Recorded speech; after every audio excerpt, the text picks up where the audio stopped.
Raden Panjalu mendongak. Lama dia memandang langit yang dihiasi cahaya fajar. Tapi tangannya mulai perlahan-lahan memeluk tubuh Sastri Tunggadewi. Tak lama kemudian keduanya berpelukan dengan penuh kerinduan. Raden Panjalu memeluk Sastri semakin erat. Segala duka dan rindunya jadi satu membaur dalam isakannya yang mulai terdengar.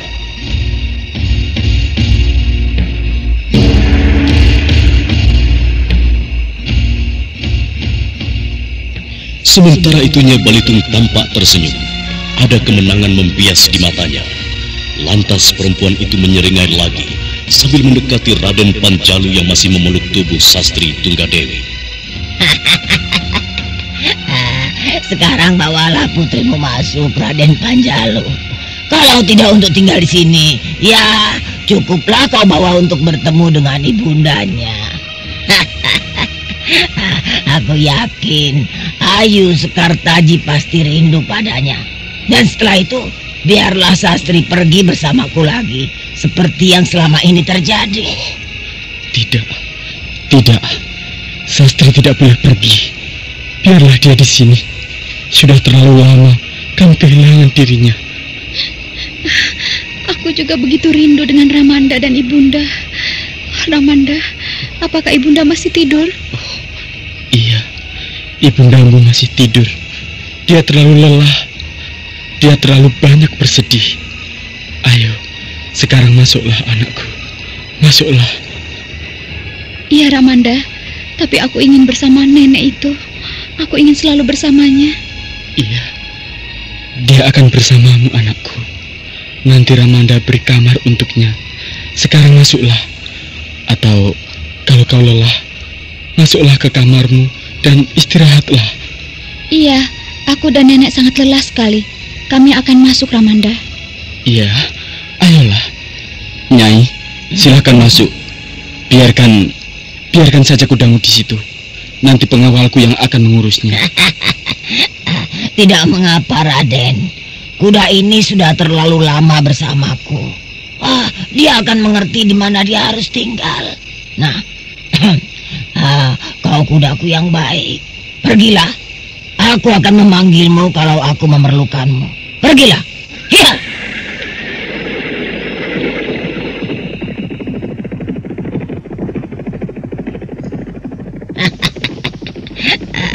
Lihatlah Raden.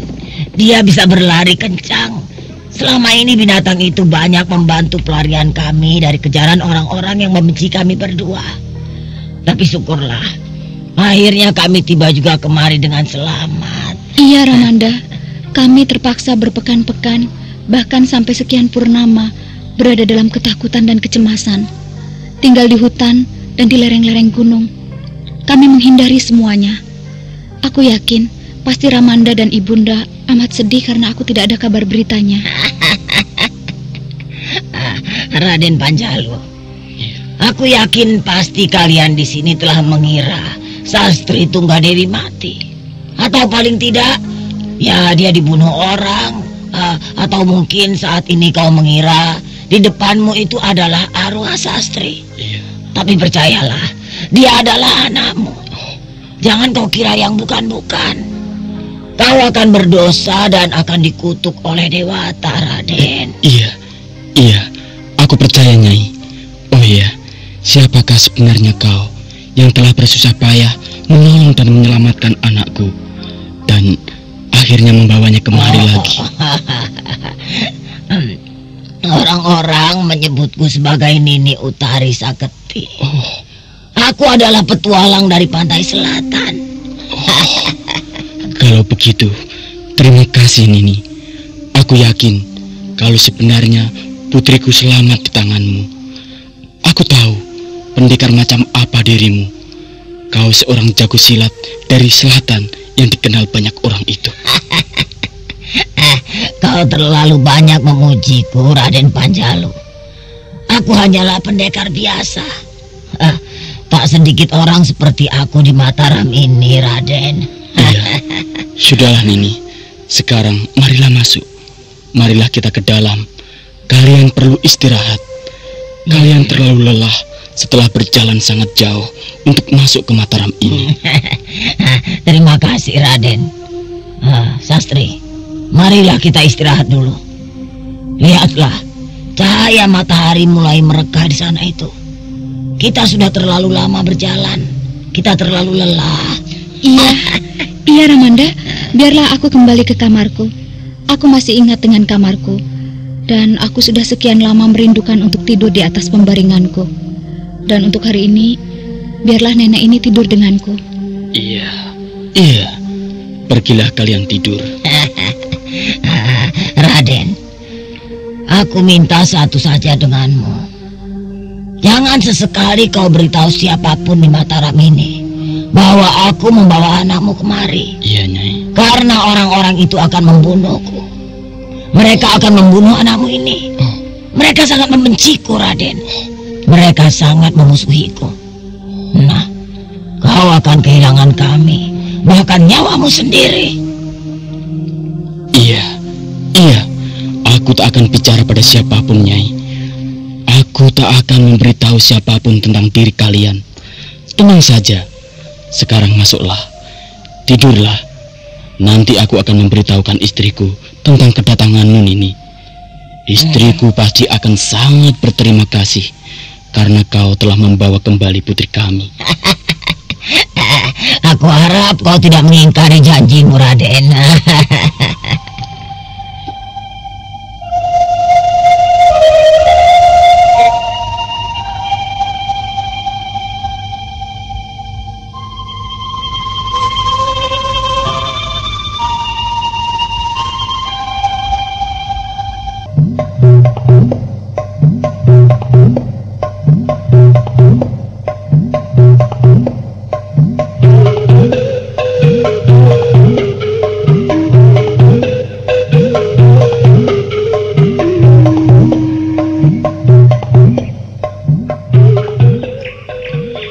Ketika matahari benar-benar sempurna dengan sinarnya yang indah di ufuk timur, rumah besar di tengah kota raja itu tampak berisik. Mereka saling membicarakan tentang keganjilan tadi malam yang mereka rasakan. Suasana dingin yang membuat mereka semuanya tertidur.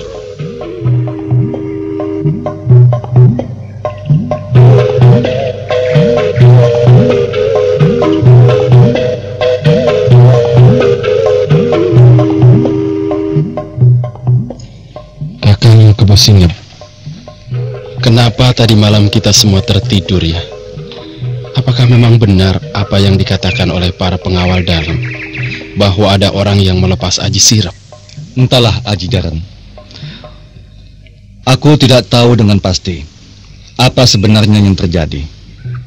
Walaupun aku sendiri tertidur dengan pulasnya dan baru saja tersadar, tapi aku yakin tidak ada kejadian apa-apa di sini. Kalau ada kejadian, pasti Gusti Raden pagi-pagi begini sudah sibuk mengumpulkan kita semua di halaman dalam. Lalu apa yang membuat kita tertidur dengan pulas? Bukankah sebelumnya hal itu tidak pernah terjadi? Iya, memang sebelumnya semuanya tak pernah terjadi. Tapi kalaupun ada orang yang melepaskan Aji Sirap, pasti yang ditujunya bukan rumah ini. Hanya ajian itu saja yang menyebar sampai kemari. Dan kita semua terpengaruh. Tapi sudahlah, Adi. Tak perlu kita ikut-ikutan para pengawal dalam membicarakan hal itu. Nanti kita jadi cengeng seperti perempuan yang hanya bisa bicara terus. Ayo kita keliling dulu. Kita harus melihat keadaan kota raja ataupun di sekitar rumah ini. Siapa tahu ada para penduduk kota yang juga terkena pengaruhnya. Ayolah, Kakang. Ayo kita ke kandang kuda. Kebo Singap dan Ratu Jaran, tunggu aku. Kang, Nyai Cikrawasi memanggil kita. Tunggu sebentar, Adi. Biasanya kalau dia datang menemuiku, pasti ada sesuatu yang terjadi di dalam. Kalau ada apa-apa, dia pasti mencariku. Apakah telah terjadi sesuatu pada Gusti Raden dan Gusti Ayu, Kakang? Kita dengar saja apa yang dikatakan Nyai Cikrawasi. Kalian mau kemana? Apakah mau keluar? Iya, Nyai Cikra. Kami mau jalan-jalan keluar. Mau mencari tahu apa yang terjadi sebenarnya tadi malam. Sehingga kita semua tertidur dan tidak sadarkan diri sama sekali. Oh ya, ada apa, Nyai? Apakah ada sesuatu yang kau lihat dan kau dengar di dalam sana?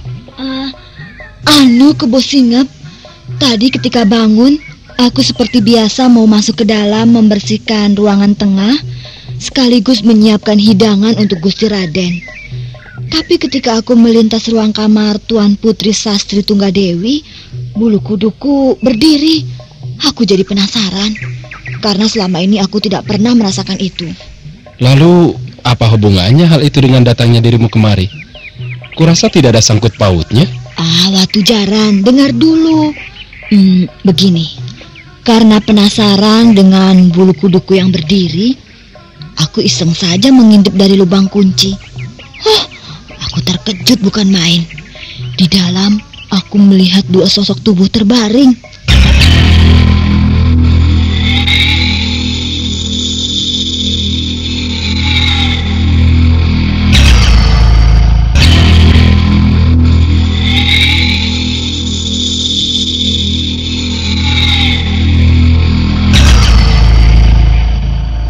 Ada dua sosok tubuh yang terbaring di dalam kamar itu?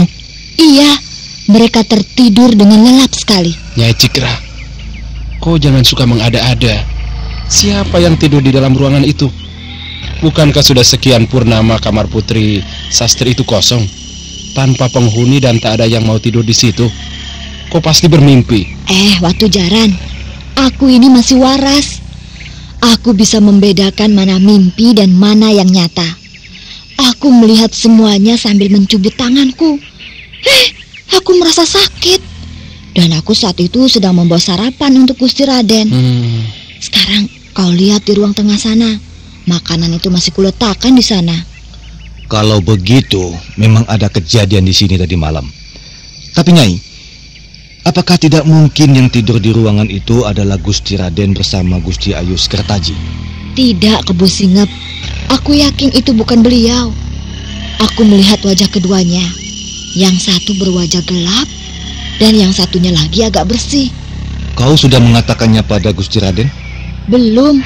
Aku belum bertemu dengan beliau. Aku langsung kemari mencari kalian. Lalu, sekarang apa yang harus aku lakukan, Kebo Singep? Apakah aku harus mengatakan hal itu pada Gusti? Tidak perlu. Jangan dulu keburu nafsunya, Cikra. Karena berat akibatnya. Selidiki saja dulu. Apakah benar bahwa yang kau lihat itu orang? Maksudku bukan hanya sebuah bayangan dari tumpukan bantal atau bayangan lain yang mirip manusia. Biasanya kamar yang sudah lama kosong bisa menimbulkan bayangan pada perasaan kita. Iya, baiklah. Aku tidak akan mengatakannya. Kau adalah orang kepercayaan di dalam. Maka kau bisa bebas. Kau kan juga pernah masuk ke kamar itu, membersihkannya. Sekarang kau mintalah izin pada Gusti untuk membersihkannya, sambil mencari tahu apa yang sebenarnya terjadi di dalam kamar itu. Baiklah, aku akan lakukan semuanya. Kurasa Gusti akan memberiku izin untuk membersihkannya. Kebetulan sudah lama sekali kamar itu tidak dibersihkan. Nah, kalau memang Gusti tidak mengizinkan kau masuk ke kamar itu, maka kemungkinan memang ada sesuatu yang disembunyikannya. Tumben kau pintar, Watu Jaran. Biasanya kau hanya bisa menyelaku. Iya. Apa yang dikatakan Adi Watu Jaran ada benarnya, Nyai. Iya, kalau kan? tiba-tiba Gusti tidak memperolehkan kau masuk, berarti memang ada apa-apanya di kamar itu. Dan kau harus menemuiku. Kau harus ceritakan semuanya, biar kita selidiki bersama-sama. Sekarang kembalilah kau ke dalam. Nanti kalau ada yang melihatmu, mereka bisa curiga padamu. Baiklah, Kebo Singep. Tapi kalian jangan kemana-mana hari ini. Aku akan menyelidiki semuanya. Jangan ngotot, Nyai. Nanti terlalu berbahaya. Siapa tahu kalau memang di dalam kamar yang kau lihat itu tadi ada orangnya, dan dia tahu bahwa ada yang mengintipnya. Maka dia akan bersiap-siap dan menangkap basah dirimu. Kau bisa mendapat kesulitan nanti.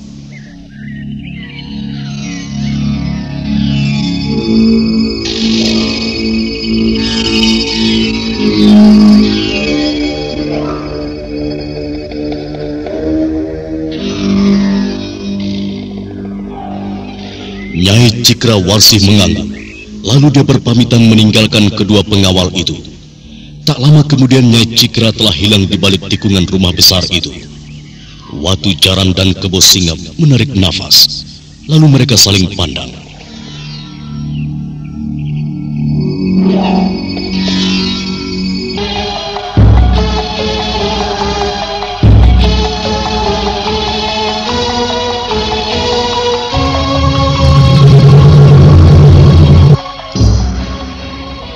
Nah, saudara pendengar, bagaimana kisah selanjutnya? Apakah kehadirannya Balitung akan ketahuan oleh para prajurit Mataram? Untuk mengetahui jawabannya, ikuti terus serial Mantra Naga Bumi ini pada seri berikutnya. Sampai jumpa.